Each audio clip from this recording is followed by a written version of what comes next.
Olá, gente, bom dia. Graça e paz do Senhor Jesus Cristo. Nós vamos prosseguir com as nossas exposições do livro do Apocalipse, lembrando que nós avançamos bastante, né? E chegamos no capítulo 11, já, entre os capítulos 10 e 11. Lembrando também que a parte 4 do Apocalipse é dividida entre os capítulos 8, de 8 a 11, onde João vai recontar a história da redenção usando novos símbolos. Tá? Não apenas recontando, mas aprofundando. Nós temos percebido que existe um aprofundamento nas visões e também quanto às questões dos juízos de Deus. João sempre nos conta que esses juízos são piores cada vez que ele reconta a história. Nós vemos isso ao longo do capítulo 4, até agora o capítulo 11, e vai piorar na última sessão, quando nós chegarmos nos cálices, né, da ira de Deus, que é finalmente o fim do fim, quando se diz feito está. Então nós vamos abrir a palavra do nosso Deus no livro do Apocalipse e vamos tratar juntos esses capítulos, assim como o capítulo 4 e o capítulo 5 de Apocalipse. Eles são tratados conjuntamente, uma mesma cena. Do mesmo modo, o capítulo 10 e o capítulo 11. Tendo em vista que ontem nós já passamos pelo capítulo 10, eu disse que esse é um parênteses. Só lembrando que a última visão que João teve foi de um anjo gigante, né, um anjo forte, gigante. Ele pôs os pés, um pé na terra, um pé no mar, e isso é simbólico para falar que a autoridade de Deus está em todas as partes da terra. Vamos ver ainda algumas questões no capítulo 10, que são muito importantes, eu não posso deixar de falar, a partir do versículo 8 até o versículo 11. Então, capítulo 10,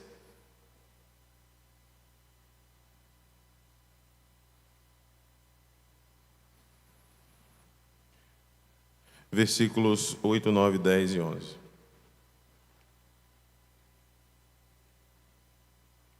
Diz assim: a voz que ouvi, vinda do céu, estava de novo falando comigo e dizendo: vai, toma o livro que se acha aberto, na mão do anjo em pé sobre o mar e sobre a terra. Fui, pois, ao anjo, dizendo-lhe que me desse o livrinho. Ele então me falou: toma-o e devora-o. Certamente ele será amargo ao teu estômago, mas na tua boca doce, como mel. Tomei o livrinho da mão do anjo e o devorei, e na minha boca era doce como mel. Quando, porém, o comi, o meu estômago ficou amargo. Então me disseram: é necessário que ainda profetizes a respeito de muitos povos, nações, línguas e reis. Amém. Depois a gente entra no capítulo 11. Olhe para o slide aqui. Se você tem estudado, tem dado tempo, né, você ver o material ou ler alguma coisa, essa é uma parte muito importante por conta da pregação de João. João ainda tinha o dever a cumprir, a igreja ainda tem o dever a cumprir, assim como os profetas no Antigo Testamento tinham os seus deveres a cumprir. E um desses deveres era engolir a palavra de Deus. Existe um autor famoso, já falecido, o nome dele é Eugene Peterson. É conhecido como pastor de pastores. Ele era conhecido, né? Morreu, acredito que com 100 anos de idade. Não faz muito tempo que ele faleceu.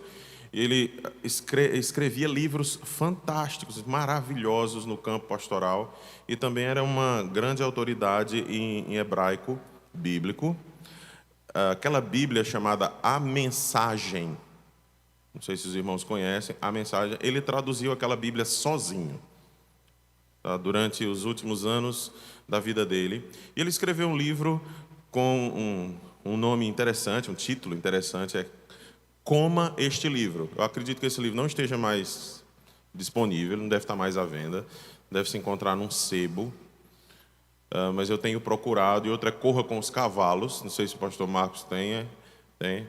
Corra com os Cavalos. Também é um livro que não está mais disponível, tá? É antigão, tá? São livros antigos. E o Coma Este Livro, eu me lembro no seminário, a gente lendo, né? E acho que é um bolo na capa do livro, se eu não me engano. E a gente olhava e estranhava a capa, né? Como é este livro? Mas é exatamente sobre as visões proféticas em que os anjos e a voz de Deus vinda do céu ordenavam aos profetas para que eles comessem a palavra de Deus e pudessem proclamar. Só que a palavra de Deus é doce ao paladar, mas no estômago ela causa um amargor. E é exatamente isso aqui que acontece com João também. Nós vamos ver os motivos, obviamente, mas João é comissionado, convocado a comer a palavra de Deus. E ele já recebe a informação de que a palavra é doce ao paladar dele, mas ele sentiria um amargor no estômago. Então ela tem esse caráter de duplicidade dentro do profeta. Então veja o slide, por favor, quando eu ponho da seguinte forma: a voz de Deus ordena que João pegue o livro que está com o anjo gigante, né, aquele que está de pé sobre o mar e sobre a terra, e esta é a terceira vez que se diz isso dele, ou seja, que ele está com um pé no mar, um pé sobre a terra, depois um pé no mar, um pé sobre a terra. Essa repetição, né, essa ênfase, significa essa autoridade de Deus. Deixe-me falar um pouco a respeito de ênfase dentro do contexto bíblico. Em hebraico, por exemplo, e João era um judeu, e por ser judeu, obviamente ele falava o hebraico e o aramaico, talvez muito mais o aramaico que o hebraico, que era a língua corrente. Nós não temos o que na língua portuguesa a gente chama de adjetivo superlativo absoluto, tá? Que seria o doce, dulcíssimo, tá? Nós não temos isso em hebraico. Forte, fortíssimo, nós não temos esses íssimos. Nós temos a palavra repetida, o adjetivo repetido 3 vezes. Então, por exemplo, quando os anjos estão lá em Isaías, no capítulo 6, os serafins, né, estão lá, eles dizem Kadosh, Kadosh, Kadosh, né? Santo, Santo, Santo é o Senhor dos Exércitos. Tem as teorias mais treslocadas, né? É um santo para o Pai, um santo para o Filho, um santo para o Espírito Santo, né? A Santíssima Trindade estava... Não, é porque, como não existe superlativo comparado à nossa língua, então quando se repetia 3 vezes, se queria dizer que Deus era santíssimo, tá? É essa a ideia. Então nós temos aqui por 3 vezes João dizendo: e o anjo estava com um pé na terra e um pé no mar. Aí, alguns versículos depois, o anjo estava com um pé na terra e um pé no mar. Certo, João? Eu já entendi onde era que o anjo estava, né? E depois, o anjo estava com um pé na terra e um pé no mar.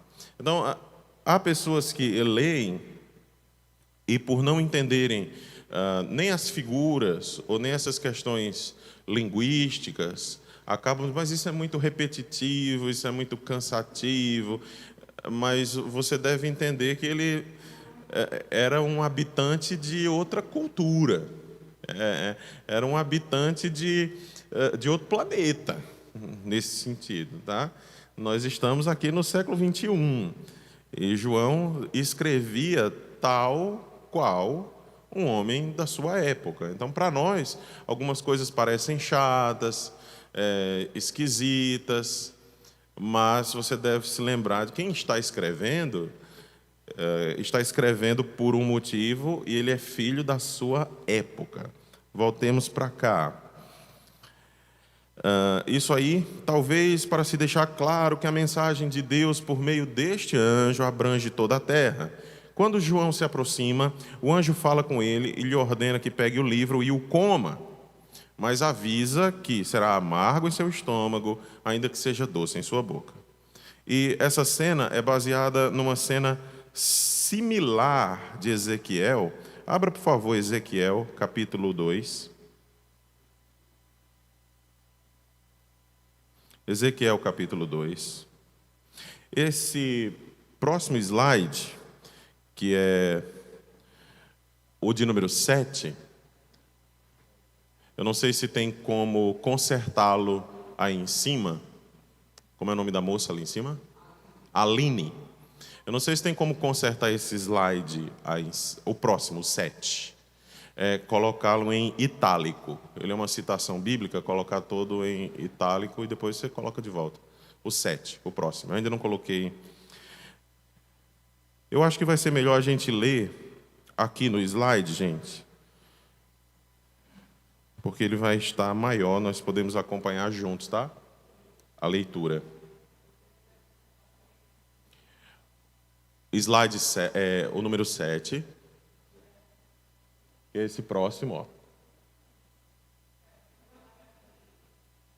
É o contrário? Não. Certo.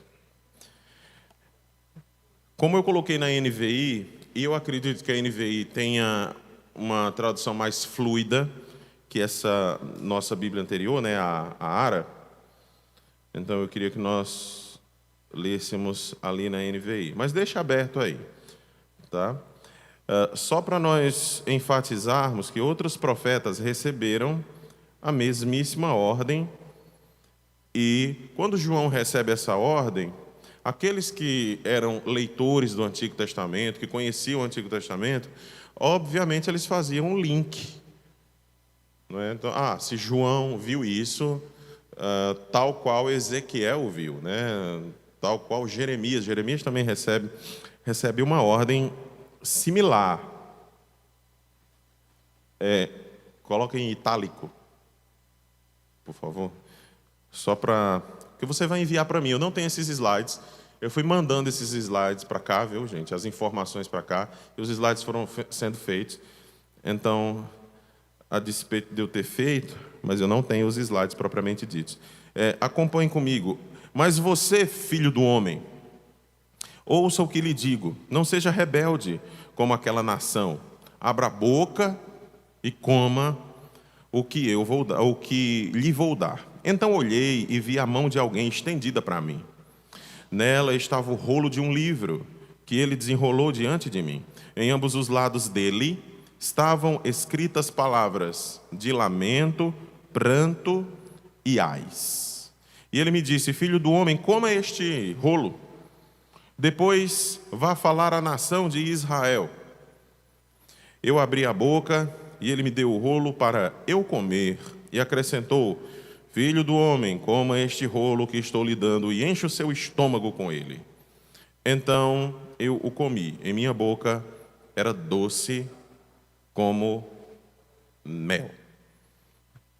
É basicamente a mesma coisa aqui.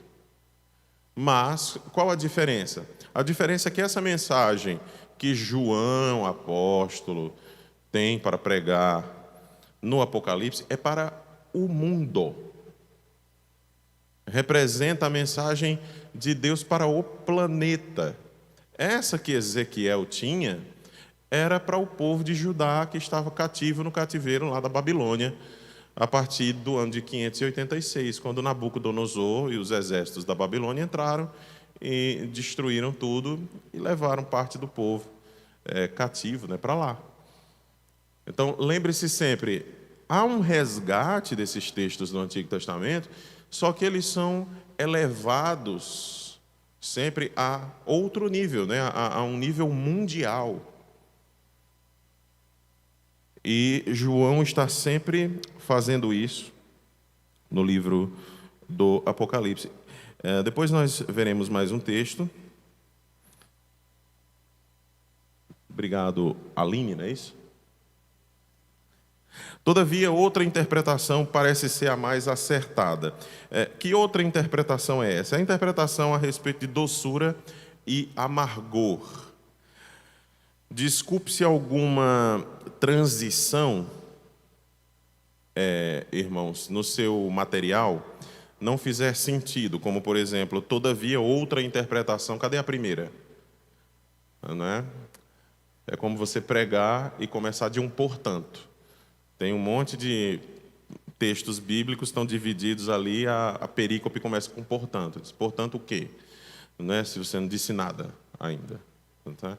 Então, aqui é de bom tom eu dizer aos irmãos o seguinte, existem interpretações a respeito dessa doçura e desse amargor. Isso está no material maior, que se encontra com o pastor Marcos Aurélio, mas eu acho que eu devo ter uma cópia aqui, não é possível, né?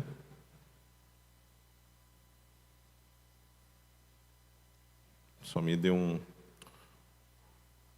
segundo. Achei. Ezequiel, como eu acabei de dizer, ele era um profeta do exílio babilônico e sua mensagem era de condenação ao seu próprio povo, que mesmo lá, castigado na Babilônia, tendo sido desterrado, tendo sido expoliado, permanecia impenitente.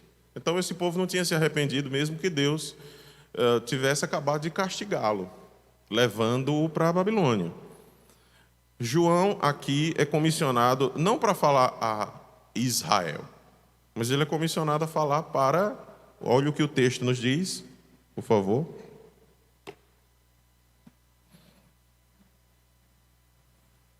Ele diz aqui no final, no versículo 11, é necessário que ainda profetizes a respeito de muitos povos, nações, línguas e reis. Para Ezequiel, não. Para Ezequiel era profetiza aí para o povo que está com você no cativeiro. Tá? Então, o início da mensagem profética é uma parábola aqui encenada da medição de um templo também.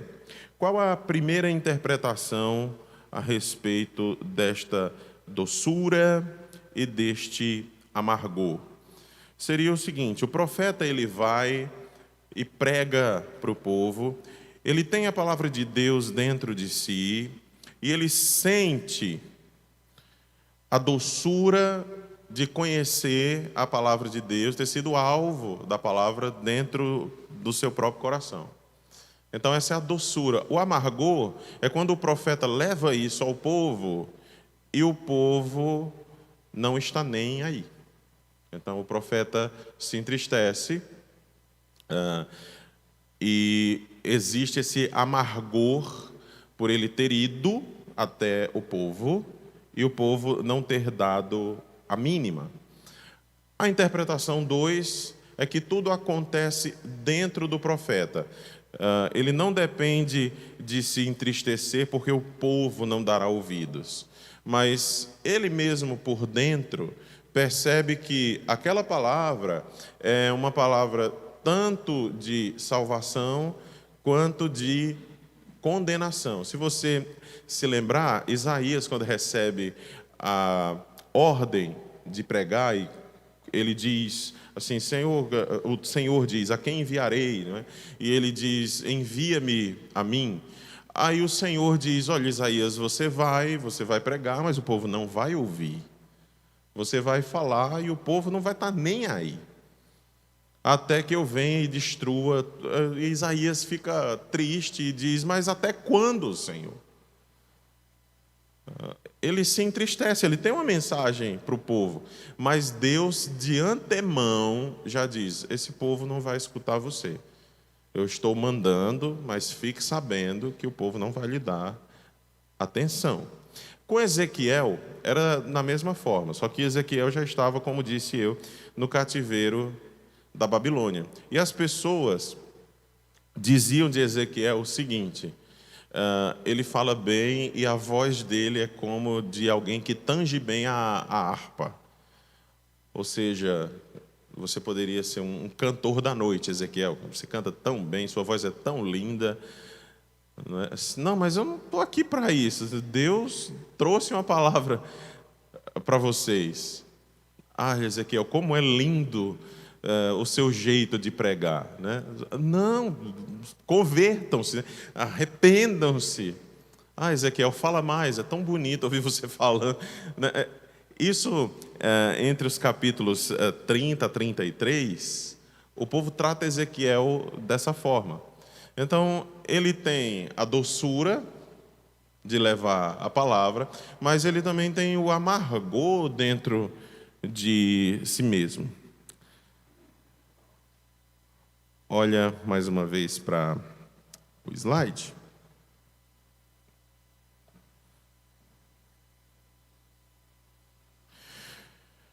Todavia, outra interpretação parecerá mais acertada, aquela na qual tanto a doçura quanto o amargor estão dentro do próprio profeta.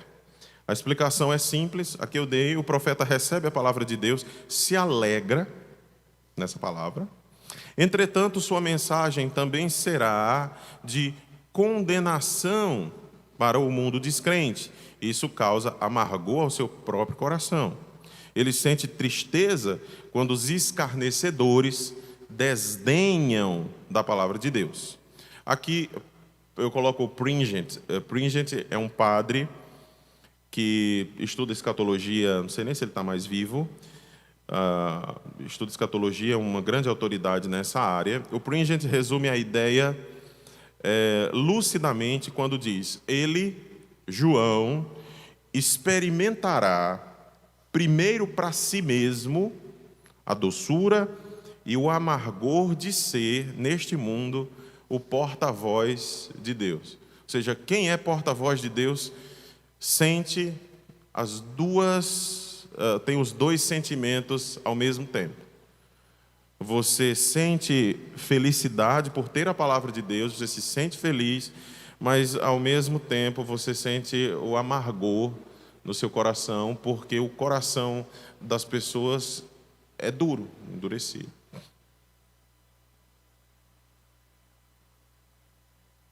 Vamos para o capítulo 11. Quem está com o microfone? Vou pedir ao reverendo Marcos Aurélio que leia o capítulo 11 para nós. Peço a atenção dos irmãos, se você puder.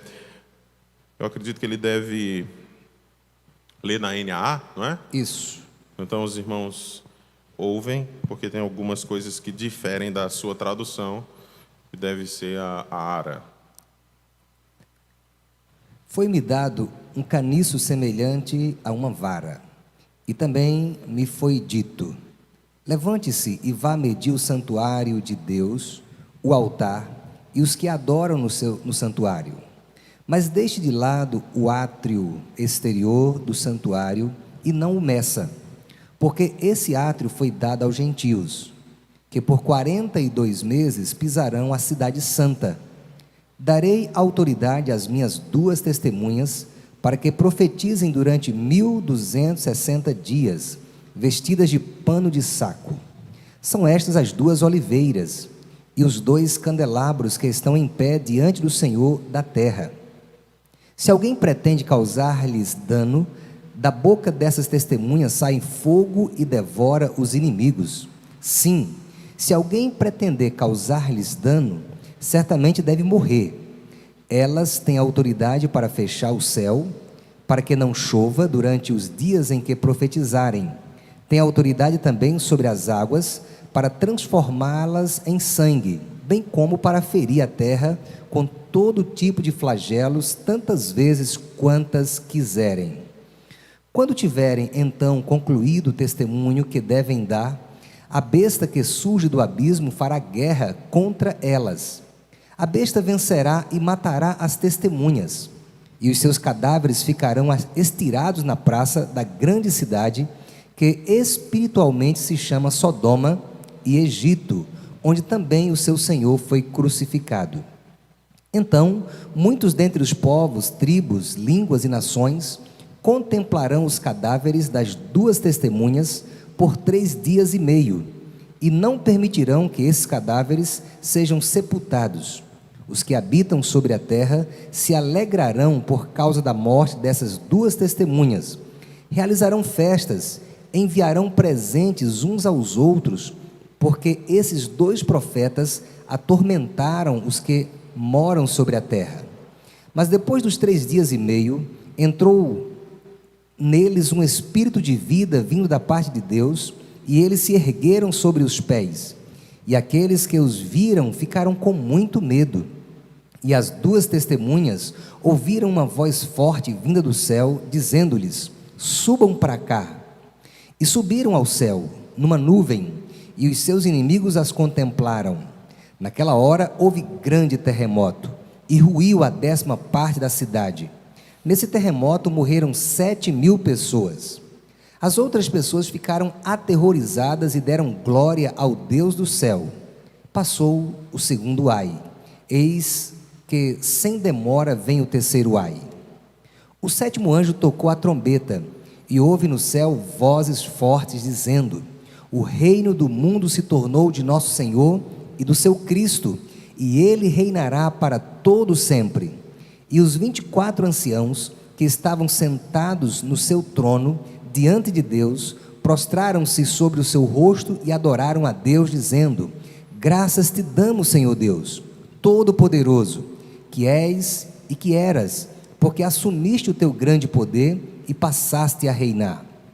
Na verdade, as nações se enfureceram, chegou, porém, a tua ira, o tempo determinado para serem julgados os mortos, para se dar o galardão aos teus servos, os profetas, aos santos e aos que temem o teu nome, tanto aos pequenos como aos grandes, e para destruíres os que destroem a terra. Abriu-se então o santuário de Deus, que se acha no céu, e foi vista a arca da sua aliança no seu santuário, e sobrevieram relâmpagos, vozes, trovões, terremoto e forte chuva de granizo. Bem, irmãos, se há em Apocalipse questões de visões, e eu quero trazer de volta à memória de vocês que João está tendo uma visão. Então, se há um texto visionário em Apocalipse, esse aí é um dos pináculos, tá? Nós estamos chegando no Everest, já. Nós não devemos esperar literalidade dentro desse texto e achar que 2 homens virão para pregar como 2 testemunhas. Esse texto não pode ser interpretado assim. Não tem como ele ser interpretado dessa forma, a não ser que haja um espírito tão literalista em você, como no dispensacionalismo clássico, que você acredite de fato que descerão 2 homens, esses 2 homens vão pregar o evangelho para o planeta inteiro, coisa que a igreja não fez ainda, tendo 2000 anos. Tá? Então, lembrem-se de João, quando no capítulo 4 ele diz que abriu-se uma janela no céu, uma porta, e ele foi levado lá para cima, e ele diz que passou a ter visões. Tá? Eu digo isso não porque eu não já tenha dito 350 vezes, mas porque este capítulo de Apocalipse, o capítulo 11, é um capítulo extremamente disputado por todo mundo que lê Apocalipse. Então, geralmente quem lê o Apocalipse chega aqui e esquece do que João disse no capítulo 4. Conheci uma senhora em Recife que ela tinha lido o Apocalipse 36 vezes. Era o livro que ela mais gostava na Bíblia, né? 36 vezes ela tinha lido o Apocalipse. Mas, sem essas percepções de números, sem essas percepções de que ela já tinha passado 36 vezes por todas essas palavras, mas ela não tinha parado para perceber, peraí, João está me dizendo, ele está me dizendo que teve uma visão. Aqui no capítulo 11, ele diz que a cidade espiritualmente se chama Sodoma e Gomorra. Tá? Espiritualmente, já está mais que claro, ele está dizendo. Então nós não podemos, não, Sodoma e Gomorra vão ser reconstruídas, tá? E elas vão ser destruídas de novo, virão essas duas testemunhas. Não, isto é uma visão. Sodoma e Egito. E a cidade que outrora era cidade santa, onde Jesus foi crucificado, que é Jerusalém. Ou seja, Jerusalém, que é, entre aspas, a cidade santa, entrou aí como uma cidade maldita, né? A cidade amaldiçoada. Então nós temos Sodoma, Egito, a própria Jerusalém. Tá? Isso para um dispensacionalista é terrível, né? Jerusalém amaldiçoada, mas eu achei que Jerusalém brilhasse como ouro.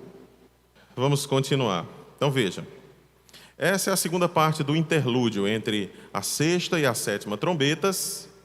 Lembrando que João sempre faz isso, ele fez isso entre o sexto e o sétimo selo.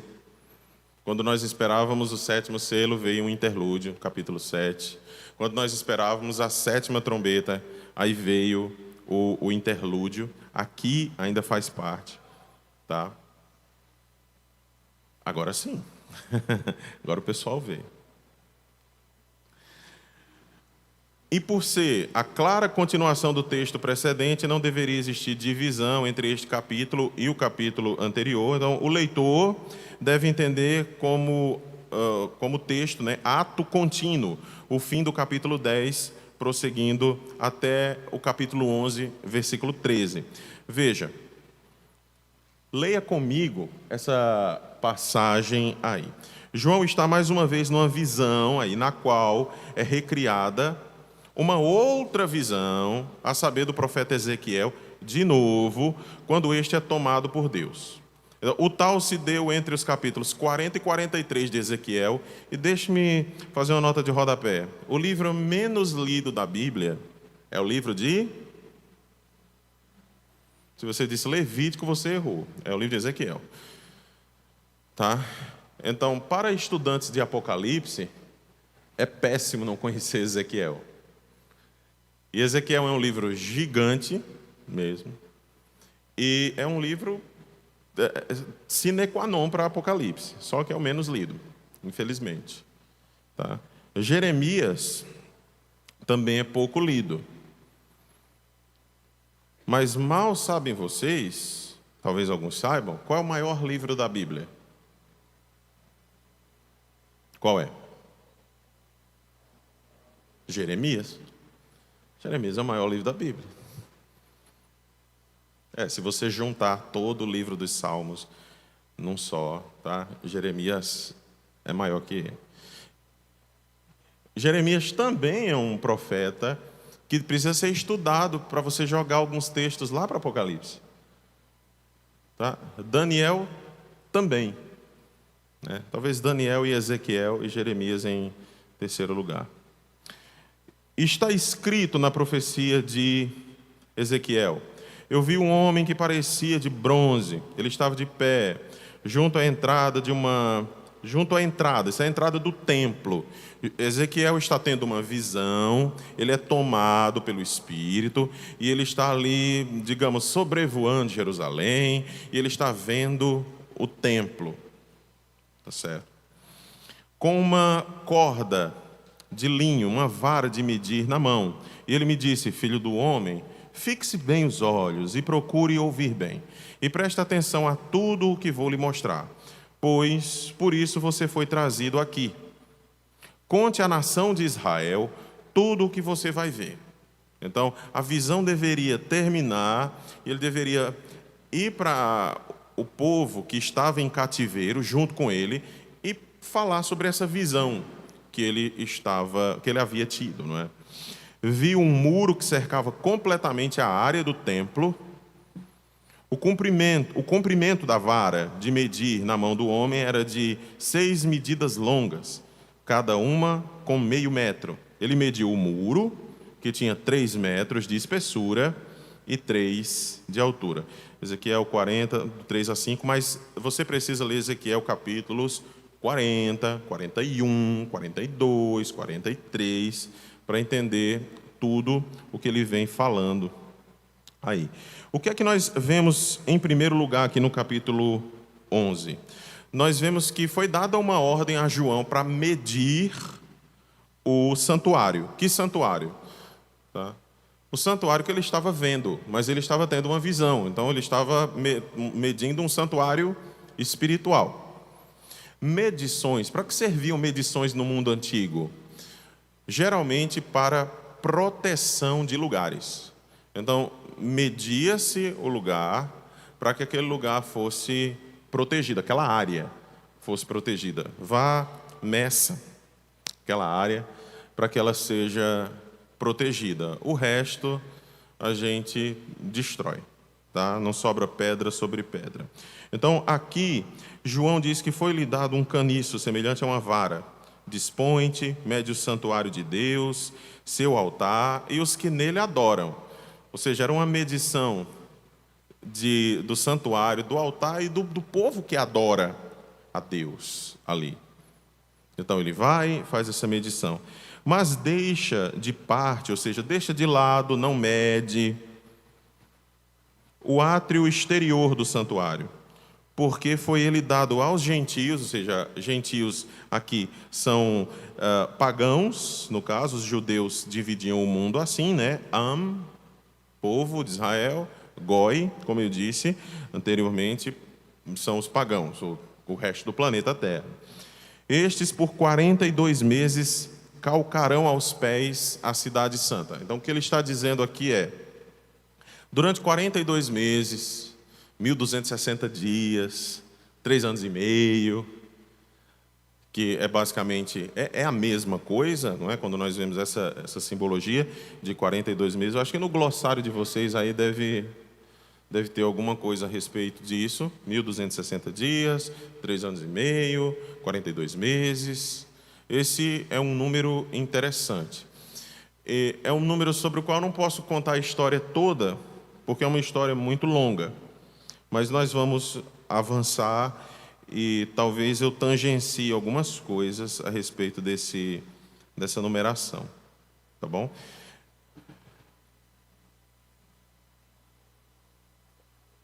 É para ter o 3 aqui. Aqui não tem. Entendemos que o templo aqui retratado é espiritual. O que faz das visões preterista, que é a visão preterista? A visão preterista é a visão que tudo aconteceu lá no passado. Se tudo aconteceu lá no passado, o Apocalipse já aconteceu. Então, nós só, de novo, estamos tendo aqui uma aula de história. O que faz das visões preterista e dispensacionalista incoerentes. Então, nós não temos um templo reconstruído em Jerusalém, que essa é a alegação dos dispensacionalistas, infelizmente infectou todo o evangelicalismo mundial, porque é como calça jeans, gente. Tá? É como calça jeans. Os americanos inventaram o jeans e a gente está aqui usando jeans. Lá, eles inventaram a visão dispensacionalista. Então, quando o evangelicalismo vem para cá, e muitos estudiosos, pregadores, pastores, denominações inteiras, adotaram essa visão dispensacionalista, então o que é que a gente espera? A gente espera a mesma coisa que a visão dispensacionalista espera, que quando é que o templo vai ser reconstruído? né? A gente vai lá e assiste alguns canais sobre arqueologia, sobre algumas coisas. Olha, já está tudo pronto para o terceiro templo ser reconstruído. Só que tem a mesquita de Omar, lá no meio, onde o templo deveria ser construído. Não, mas tem um espaço, tá? Vocês não sabem, tem um espaço que dá certinho o tamanho do templo. Gente, João está dizendo que está tendo uma visão. Não é possível. Tá? Não é possível que ele diga, olha, isso aqui é espiritual. Aí você diga, e cadê os tijolos? Quando é que a gente vai começar a construir? Cadê o mestre de obras? É espiritual. Certo, vamos ali comprar o cimento. Mas não é possível. Só que é possível, né? Se não fosse,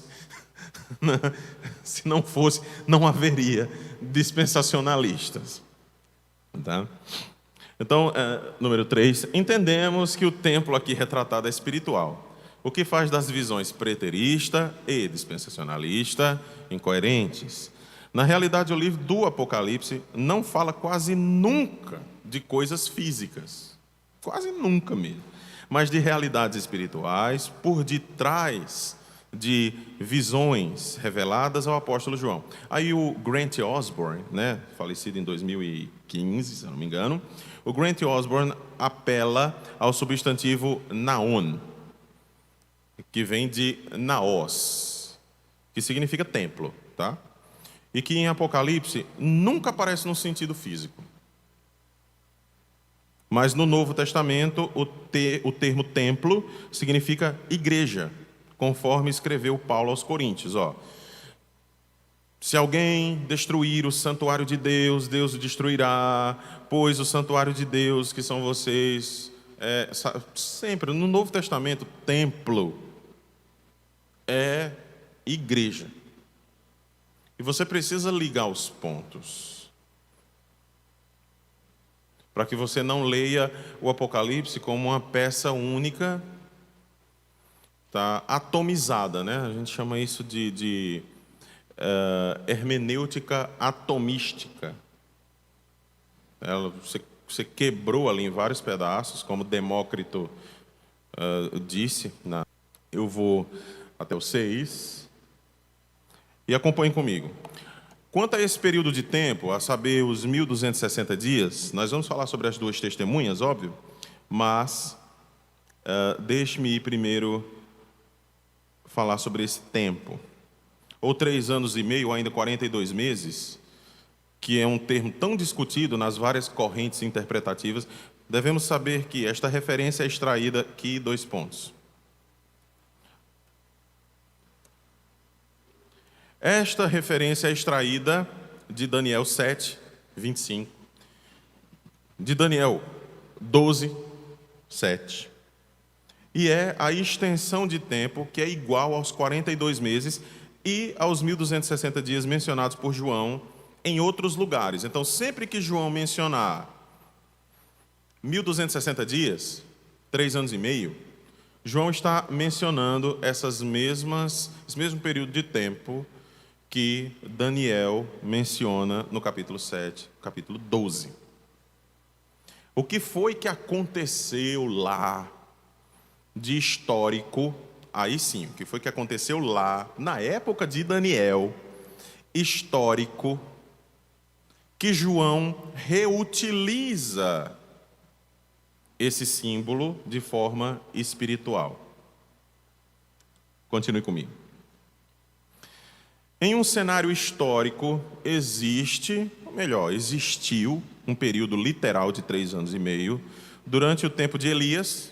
Então, nós temos Elias orou, o céu se fechou, 3 anos e meio, depois orou de novo, choveu. Tá? Então, lembre-se, tá? Tem muitas referências na mente do leitor do Antigo Testamento.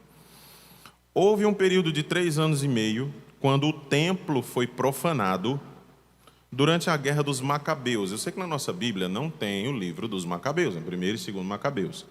Mas aquela época foi uma época histórica, tá? Antes de Cristo, Judas Macabeu, se rebelou contra Antíoco Epifânio, e essa rebelião, a época mais dura, né, da rebelião e da perseguição, durou 3 anos e meio. Então seria, na visão do judeu, seria assim: qual o período mais difícil pelo qual vocês já passaram? O período mais difícil foi aquele período lá dos Macabeus, quando Antíoco Epifânio. Seria como se alguém perguntasse, você com 70 anos, 80 anos de idade, e você tivesse passado por alguma coisa tão difícil na sua vida, quando você tinha, sei lá, 20, 30, 40, e aquilo ali ficou marcado na sua memória como o período mais difícil que você já passou na sua vida. Tá? Talvez nós aqui, os mais jovens, ainda não tenhamos passado por esse período, mas vamos passar. Se você chegar para o seu avô, para sua avó, ou para os mais idosos aqui, qual foi o período? Vai ter um período, essa foi a fase mais difícil da nossa vida. Ou ficou desempregado, ou a perda de um filho, ou um desastre, ou não sei. Então, quando se chegava para um judeu, ou para o povo de Israel, e dizia assim: qual a época mais difícil que vocês já passaram? Bem, nós já passamos por várias épocas difíceis. O cativeiro no Egito, nós já passamos pelo cativeiro da Babilônia, mas a perseguição de Antíoco Epifânio, essa foi a pior de todas. O homem entra com um porco, um animal imundo para o judaísmo, ele vai até o templo e mata o porco lá dentro, e sangra e joga o sangue do porco dentro do templo. E ele quer obrigar os judeus a comerem carne de porco, ele quer obrigar os judeus a adorar ídolos pagãos, ele quer colocar ídolos dentro do templo. E o que os judeus fizeram? Bem, alguns se ajoelharam e esticaram o pescoço para serem mortos. Pode me matar, não vou fazer nada disso. Tá? Muitos foram mortos ali imediatamente. Ficaram para fora, hein? Espada, espada, espada. Outros se revoltaram nessa época. Isso durou 3 anos e meio. Então o que é que João está fazendo aqui? Está resgatando isso como um período extremo pelo qual a igreja vai passar. Aí é onde entra também um aspecto futurista. A igreja vem sofrendo perseguições severas durante esses 2000 anos, da primeira vinda, segunda vinda de Cristo? Vem. Mas a igreja já passou por tudo que deveria passar? Não. Então existe um aspecto que nós chamamos de aspecto futurista. Por isso a leitura é uma leitura idealístico-futurista. João está falando por meio de símbolos, de linguagem, mas nem tudo aconteceu. Então é idealístico-futurista. Ainda mais.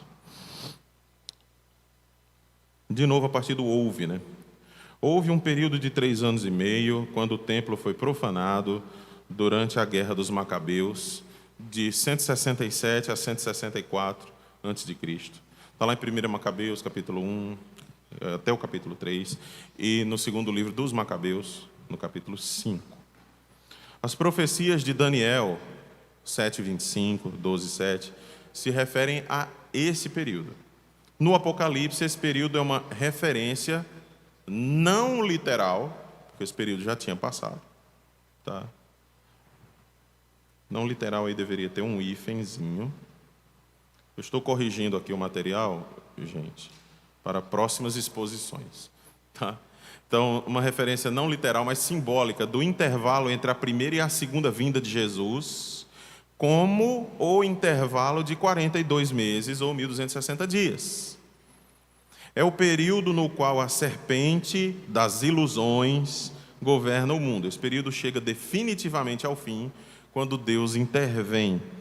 Então, estamos, em nossa visão idealista, estamos vivendo esse período de 1260 dias? Sim. Tá? Estamos vivendo o milênio? Sim, que é o mesmo do capítulo 20, que a gente vai chegar lá, que é um capítulo disputadíssimo. Tá? Então, esse é o período sobre o qual João está falando. Só que, de novo, resgatando algo literal ali do Antigo Testamento e jogando para frente, dizendo que isso vai se cumprir espiritualmente, só que no mundo inteiro. Agora, dos versos 3 a 13, nós temos o ministério das duas testemunhas. Quem são esses dois homens? João está tendo uma visão. Tá? Então, quem são esses dois homens? Não são dois homens. Ponto. Tá? Primeiro, não são dois homens. E nem duas mulheres. E nem duas mulheres. E nem duas crianças, nem dois nada. João está tendo uma visão. Na visão, a representação é a representação de dois homens. Tá? Visão idealista. Nós estamos no ponto 7. Não. Agora, houve uma discrepância agora, viu, Aline? 1, eu aprendi seu nome. 2, o 7 para mim está 6 aqui. Mas vamos. Agora, dos versos 3 a 13, temos as duas testemunhas e o ministério delas. Não devemos esquecer que João está numa visão profética e vê realidades espirituais apresentadas por meio de símbolos. Por conta de algumas características, essas testemunhas são vistas como Elias, Moisés. João, por outro lado, em sua visão, está dando características de profetas que realmente existiram, usados por Deus no Antigo Testamento, não porque eles voltarão, mas porque espiritualmente representam o amplo e poderoso ministério da igreja no mundo todo. Olha aí comigo dos versículos 3 em diante. Darei as minhas duas testemunhas que profetizem por 1260 dias. Está vendo o número? 42 meses, 3 anos e meio. Vestidas de pano de saco. Isso aqui era quando um profeta pregava arrependimento. Arrependam-se, arrependam-se, arrependam-se. Então ele personificava uma pessoa arrependida. Estava vestido de pano de saco. São estas as duas oliveiras, os dois candeeiros que se acham em pé diante do Senhor da terra. Visão de Zacarias. Se alguém pretende causar-lhes dano, sai fogo da sua boca e devora os inimigos. Sim, se alguém pretende causar-lhes dano, certamente deve morrer. Elas têm autoridade para fechar o céu. Quem foi que orou e fechou o céu? Elias. Então, alguns olham para o texto e dizem, Elias vai voltar. E fica até fácil dizer que ele vai voltar, porque ele foi trasladado. Então, se você juntar uma coisa com a outra, aí vai ser Elias mesmo, e acabou-se. Só que, não. O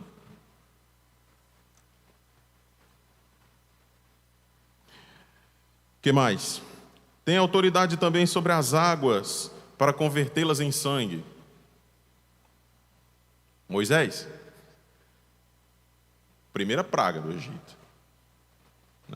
Bate o cajado lá e a água se transforma em sangue. Então voltarão Moisés e Elias. Não, ele está dando características desses profetas. E que, de novo, serão elevadas, como eu tenho dito, a enésima potência. Isso é um juízo sobre o planeta. E aqui, testemunho para o planeta. Quem é que testemunha para o planeta? Vocês se lembram muito bem de Atos, capítulo 1, versículo 8, não lembram? O que é que diz lá? Mas recebereis poder ao descer sobre vós o Espírito Santo. E sereis minhas testemunhas onde? Aqui onde vocês estão, em toda a Judéia, Samaria e até os confins da terra. Não é Moisés e Elias, mas vocês não vão conseguir fazer isso não. Jesus abriu parênteses, vocês não vão conseguir fazer isso não. Depois eu mando mais 2. Tchau, gente. Aí sobe. Não, assim que acontece. Tá? A igreja vai cumprir o propósito dela durante esse período de primeira vinda do Senhor até a segunda vinda do Senhor. Tá? Representada aqui por 2 testemunhas. Mas continuemos. A partir do bem como para ferir a terra com toda sorte de flagelos, tantas vezes quanto quiserem. Quando tiverem então concluído o testemunho, ou seja, quando acabar o tempo, vocês vão testemunhar daqui até aqui. A besta que surge do abismo, aqui, Satanás, pelejará contra elas, contra essas testemunhas, e as vencerá e as matará. Perseguição ferrenha contra a igreja, mas lembre-se, de onde é que João está tirando isso? Da época em que Antíoco Epifânio entra e mata os judeus. Ele está tirando esse período complicado que aconteceu literalmente em Israel, e aqui ele está trazendo para a igreja. E o seu cadáver ficará estirado na praça da grande cidade, que espiritualmente se chama Sodoma e Egito, onde também o seu Senhor foi crucificado. Olha para mim lá em cima de novo.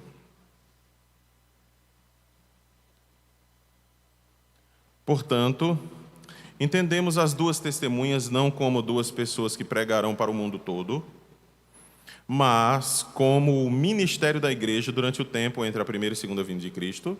De novo, o professor Osborne acredita que são 2 pessoas reais. Veja, como o anticristo é uma pessoa real. Nós chegaremos lá.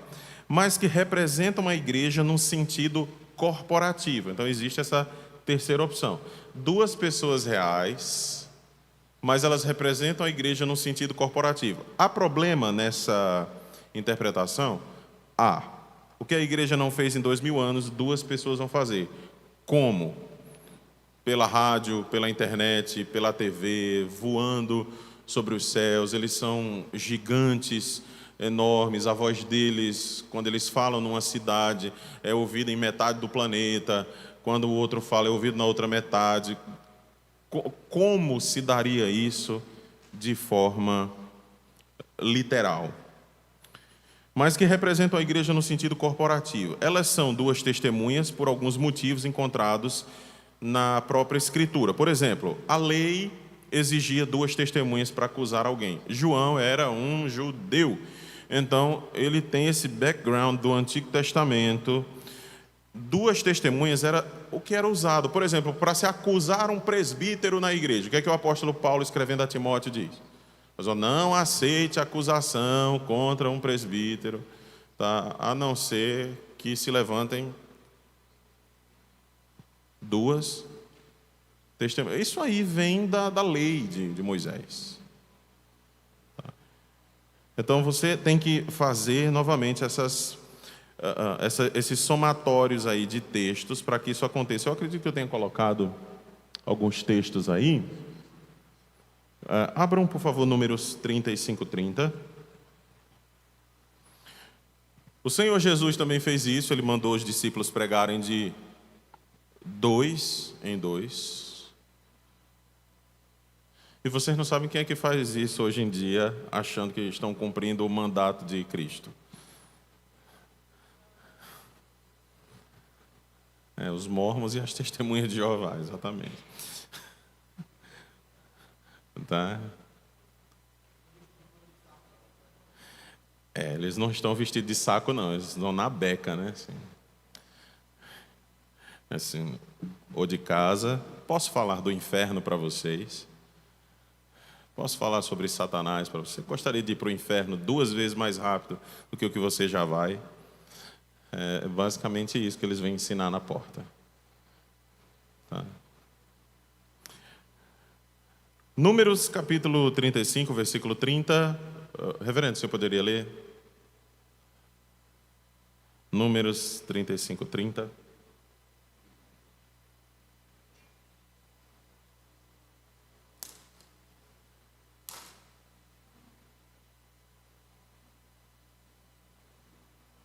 Números 35, 30.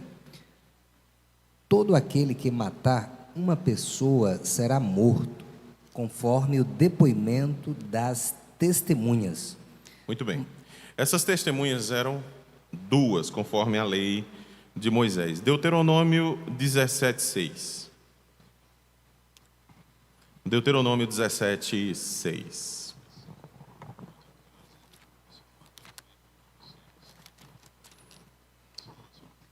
Por depoimento de 2 ou 3 testemunhas, será morto o que houver de morrer. Por depoimento de uma só, não morrerá. Muito bem. Deuteronômio 19, 15.